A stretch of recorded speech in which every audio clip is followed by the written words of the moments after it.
In a previous video, we were talking about the ideal gas, but gases suffer deviations to the ideal behavior near the saturation and the critical point. So above the critical point, you can actually say it behaves like a gas, an ideal gas. But near saturation and critical point, the equation does not work that well. So in order to correct the information, we use a correction factor, which is called the compressibility factor. Now, this compressibility factor, which we named Z, equals PV over RT. This is going to be, for instance, our ideal behavior, and this is going to be the deviation, and it's called the compressibility factor. In order to get the compressibility factor, you might actually say, well, all the gases behave differently at given pressure and temperature. For instance, if I have vapor of water at a certain pressure and temperature, it's not going to be the same as air at the same pressure and temperature. But the behavior is similar at temperatures and pressure which are normalized with respect to the critical temperature and pressures.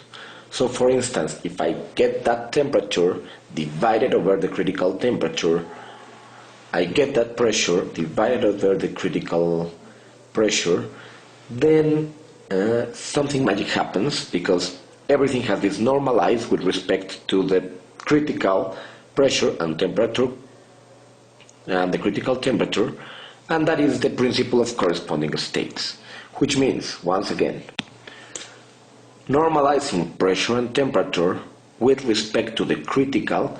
Well, we can see a tendency in all methane, ethylene, ethane, propane, and this works very well. So for instance, in this chart, I can actually see the compressibility factor as well. I can get the reduced pressure, for instance, an example might be 3. I can go to a reduced temperature, and I can actually read how much is the Z. The Z is the compressibility factor, once again. In this example, it could be, for instance, 0.41 or 42, it depends on how you measure it, but then it means that it will get 41% from the ideal behavior. So the ideal behavior is not working as well in this kind of case. But if instead of having temperature and pressure, we have the volume, we don't do the volume over the critical volume.